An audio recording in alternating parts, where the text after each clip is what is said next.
Friends நேயர்களுக்கு வணக்கம். இப்படியே போயிருந்ததுன்னா நல்லதுக்கு இல்ல சாமி, ரொம்பவே நல்லதுக்கு இல்ல. அப்படின்னு சொல்லிட்டு ஸ்ட்ரிக்ட்டா என்ன பண்ணியிருக்காங்க, அதிமுகல சில சீனியர்கள், முன்னாள் அமைச்சர்கள், மூத்த நிர்வாகிகள் பாஜகவுக்கு எதிரா போர்க்கொடியை தூக்கி இருக்கிறாங்க அப்படின்றது தான் இப்போதைக்கு நடக்கிற அதிமுகல நடக்கிற சுட சுட சுட சுட செய்தியா இருக்குது. என்ன அப்படின்னு பார்த்தீங்கன்னா, மதுரைக்கு வந்த அமித்ஷா அவர்கள் கூட்டணி ஆட்சி தான் அப்படின்னு சொல்லிட்டு போயிட்டார். அவரு போனதுக்கு அப்புறம் பல பூதாகாரங்கள் அதிமுகல எழும்புச்சு. ஒரு சில சீனியர்கள்லாம் போயிட்டு எடப்பாடி பழனிசாமி கிட்ட போயிட்டு, அண்ணே எங்களுக்கு தெரியாம அமித்ஷா கூட எதனா கமிட்மெண்ட் குடுத்திருக்கீங்களா? இருந்தா இப்பயே சொல்லிருங்க. ஏன்னா ஏற்கனவே பாஜக, அதிமுக கூட்டணி வச்சதையே நம்ம கட்சியினர் ஏத்துக்கல. ஒரு சில மாவட்ட செயலாளர்கள் குறையாவே சொல்லிட்டாங்க. அதிருப்தியில இருக்கிறாங்க. சரி அவங்கள பேசி சமரசம் பண்ணி அவங்களுக்கு என்னென்ன பண்ணணுமோ அதெல்லாம் பண்ணி நம்ம தேர்தல்ல நம்ம சந்திக்கலாம் அப்படின்னு இருக்கிற டைம்ல இப்ப கூட்டணி ஆச்சுன்னு சொன்னா சுத்தமா ஏத்துக்க மாட்டாங்க. அதுக்கப்புறம் நீங்க தலைவரா இருக்க மாட்டீங்க. நீங்க பாத்துக்கங்க. அதனால கமிட்மெண்ட் எதுனா கொடுத்தீங்கன்னா சொல்லிருங்கனே அப்படின்ற ரேஞ்சில தான் சில சீனியர்கள்லாம் போயிட்டு என்ன பண்ணிருக்காங்க, எடப்பாடி பழனிசாமி கிட்ட பேசியிருக்காங்க. அப்ப அவர் என்ன சொன்ன விவகாரம் அப்படின்னு பாத்தீங்கன்னா, ஐயோ அண்ணே சத்தியமா நான் எதுவுமே கமிட்மெண்ட் கொடுக்கல. நான் இப்ப கூட்டணியில இருக்கிறது கூட உங்களை தான் கூட்டிட்டு போயிட்டு நான் என்ன பண்ண கூட்டணியில வச்சேன். நான் டிஸ்கஷன் கூட பண்ணல. மாவட்ட செயலாளர்கிட்டயோ இல்ல செயற்குழுவோ இல்ல பொதுக்குழுவோ யாரையுமே கூட்டி நான் என்ன பண்ணல, டிஸ்கஷன் பண்ணல. நம்ம தான் போனோம், நம்ம தான் கூட்டணி பேசணும், வந்தோம் அப்படின்ற ரேஞ்சில தான் அவரை சொல்லியிருக்காரு. ஆனா ஏன் அமித்ஷா அவர்கள் இப்படி சொன்னாருன்றது எனக்கு ரொம்ப குழப்பமா இருக்குனே. இது நம்ம பேசி தீர்த்துப்போம் அப்படின்னு சொல்லிட்டு தான் என்ன பண்ணாங்க, எடப்பாடி பழனிசாமியும் சொல்லியிருக்காங்க. ஆனா இப்போ பாத்தீங்கன்னா பாஜகவின் முன்னாள் தலைவர் அண்ணாமலை அவர்கள் ஒரு பெரிய குண்டு தூக்கி போட்டார். நான் அமித்ஷா மாதிரியோ இல்ல மத்தவங்கள மாதிரியோ கூட்டணி ஆட்சிலாம் சொல்ல மாட்டேன். 2026 சட்டமன்ற தேர்தல் முடிஞ்ச பிறகு பாஜக ஆட்சி தான் கன்ஃபார்ம், எழுதி வச்சுக்கோங்க அப்படின்ற மாதிரி அவர் சொல்லியிருக்காரு. அவர் இதுக்கு முன்னாடி நிறைய சொல்லியிருக்காரு, நிறைய எழுதியெல்லாம் வச்சிருக்கோம். நாடாளுமன்ற தேர்தல் என்னென்ன வாயை கிழிச்சாரு, என்னென்ன பண்ண போறேன் அப்படின்னு சொல்லி எழுதி வச்சுக்க சொன்னார். அதுல எழுதி வச்சு திருப்பி கேள்வி கேட்டா அதுக்கு ஒரு மடைமாற்றுகிற ஒரு பதில சொல்லுவார். இப்போ அவர் சொல்றாரு 2026 பாஜக ஆட்சி தமிழ்நாட்டில் நடக்கணும். இதே எழுதி வச்சு நாங்க போய் கொடுத்தோம்னு வச்சீங்கன்னா திமுக ஆட்சி அமைச்சிரும். அப்ப போய் ஆனா நீங்க இந்த மாதிரி சொன்னீங்களே அப்படின்னு கேட்டா அப்போ அது மாதிரி பேசுவாரு. அது வேற விஷயம், நம்ம அதுக்குள்ள போதவல. இப்ப இப்படி வந்துருவோம். என்ன விஷயம் அப்படின்னு பாத்தீங்கன்னா, இப்படி தொடர்ந்து பாஜக தேசிய மேலிடத்துல இருந்து வந்த ஒருத்தர் கூட்டணி ஆட்சின்றாரு, இங்க இருந்த முன்னாள் தலைவர் பாஜக ஆட்சின்றாரு. என்னதாங்க நினைச்சு நிக்கிறீங்க எங்களை பத்தி?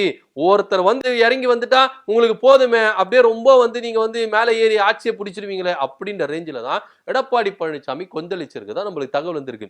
இது மாத்திரம் இல்லாம இத பத்தி யாருமே வெளியே பேசக்கூடாது அப்படின்னு சொல்லிட்டு தான் அதிமுகவிலும் பாஜகவிலும் கட்டளைகள் போட்டிருக்காங்க. ஆனா இருந்தாலும் ஒரு சிலர் பாஜகவிலும் சரி அதிமுகவிலும் சரி இருந்தாலும் நீங்க என்ன சொல்றது நாங்க என்ன கேட்கறது அப்படின்ற மாதிரி தான் ஏடிக்கு போட்டியா என்ன பண்றாங்க, அடிச்சுக்கிறாங்க. அது பாஜக அதிமுகவும் தான், வெளியில இருக்கிறவங்க யாரும் வேணாம். இன்னொரு விஷயம் நம்ம நல்லா சொல்லணுங்க, இந்த கூட்டணிய வெளியில இருந்து யாருமே பிரிக்க வேணாம். ஒண்ணு பாஜக பிரிச்சுன்னு போயிடும், இல்ல அதிமுக கைடின்னு வந்துடும். இந்த மாதிரி ஒரு சிச்சுவேஷன்ல தான் இப்ப பாத்தீங்கன்னா அதிமுக பாஜக கூட்டணி போயிட்டு இருக்கு அப்படின்றது நிதர்சனமான உண்மையா இருக்கு. இது தவிர்த்துட்டு இப்போ அதிமுக இருந்து ஒரு ஸ்டாண்ட் எடுத்திருக்காங்க. இப்படியே போயிருந்ததுன்னா நல்லதுக்கு இல்ல அப்படின்னு சொல்லிட்டு என்ன சொல்லியிருக்காங்கன்னா, கூட்டணி ஆட்சி, அந்த ஆட்சி, இந்த ஆட்சி அப்படின்னு சொல்லிட்டு யாருமே பேசக்கூடாது.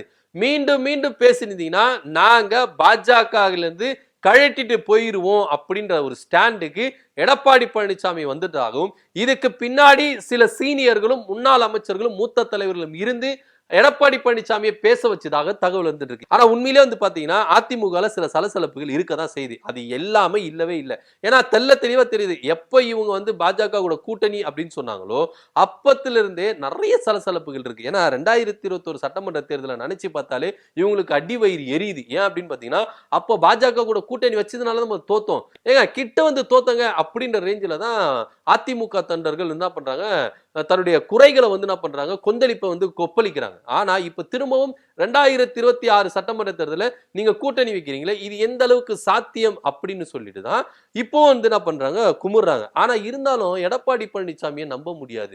ஆனா ஏதோ ஒரு விஷயத்தை அவர் என்ன பண்றாரு, சைலண்டா மூவ் பண்ணிட்டு இருக்கிறாரு அப்படின்றது மட்டும் தான் நல்லாவே புலப்படுது. ஏன்னா இந்த அளவுக்கு மனுஷன் பொறுமையா இருக்க மாட்டாரு. சட்டமன்றத்துல எப்படி ஆக்ரோஷமா பொங்கி எழுந்தாரு நம்ம எடப்பாடி பழனிசாமி, அந்த பொங்கி எழுறதுல 1% கூட இங்க காணுமே அப்படின்ற ரேஞ்சில தான் பார்க்கப்படுது. ஒருவேளை இவர் சைலண்டா போறதுக்கு ஏதோ ஒரு விஷயம் பண்ண போறாரு. அதுக்காகத்தான் இப்போ என்ன பண்ணிருக்காரு, சொல்லாம சொல்லியிருக்காரு. எது இருந்தாலும் சொல்லுவாங்களே, இப்போ ஒரு கிரிக்கெட்டரோட ட்ரையல்ஸ் அப்படின்னு போடுவாங்கல்ல. ஏன்னா எது இருந்தாலும் ட்ரையல் பார்த்து தான் என்ன பண்ணுவாங்க, அதிரடியா என்ன பண்ணுவாங்க, இறங்குவாங்க.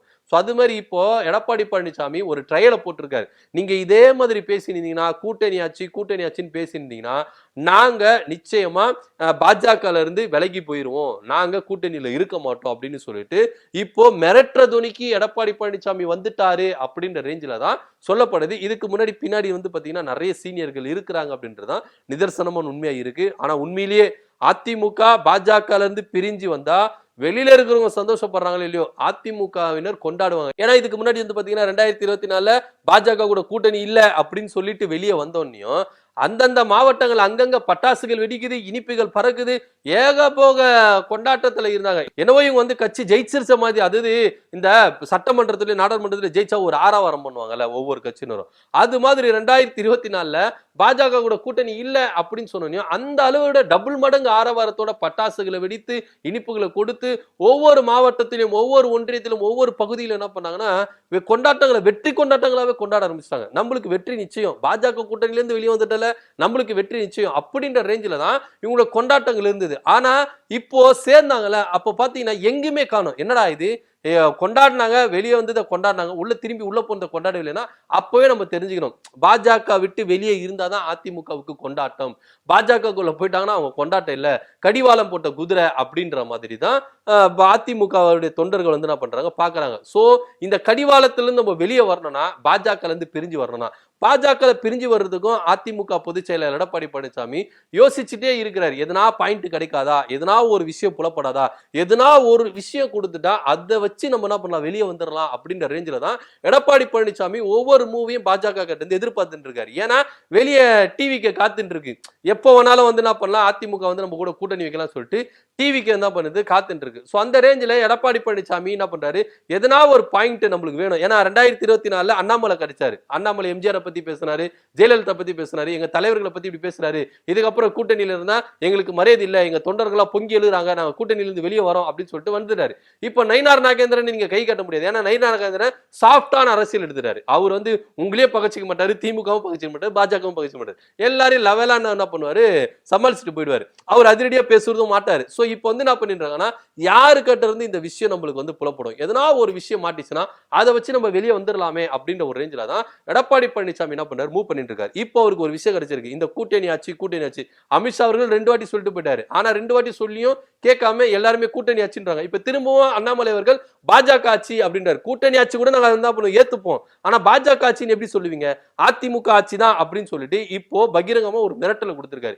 இதுக்கு அப்புறம் பாஜக சைட்ல இருந்து கூட்டணி ஆச்சோ இல்ல பாஜக ஆச்சோ இல்ல வேற எந்த ஆச்சோ நீங்க சொல்லவே கூடாது, அப்படி சொன்னீங்கன்னா நாங்க கூட்டணியில இருந்து வெளியே வந்துருவோம் அப்படின்னு சொல்லிட்டு ஒரு அதிரடியான மிரட்டல் வந்து என்ன பண்ணிருக்காரு, பாஜக கொடுத்திருக்காரு. இது பாஜக எப்படி கையாள போகுது அப்படின்ற ஒரு விஷயம் தான் பார்க்கப்படுது. ஏன்னா பாஜக என்னன்னா கூட்டணியில இருந்து வெளியே போயிடக்கூடாது அதிமுக அப்படின்றதுல ஒரு விஷயத்தை அவர் என்ன பண்ணாங்க, தெல்ல தெளிவாங்க. இதுக்கு எந்த எக்ஸ்ட்ரீம் லெவலுக்கு வேணாலும் போறோம் அப்படின்ற ரேஞ்சில தான் எல்லாத்தையும் விட்டு கொடுத்துட்டு வராங்க. சோ அப்படி பார்க்கும்போது பாஜக கூட்டணியில இருந்து அதிமுக வெளியே போகிறத பாஜக விரும்பாது.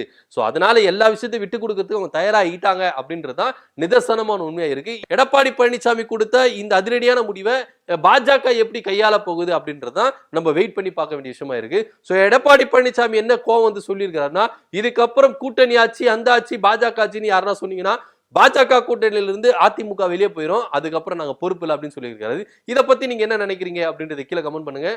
நன்றி, வணக்கம்.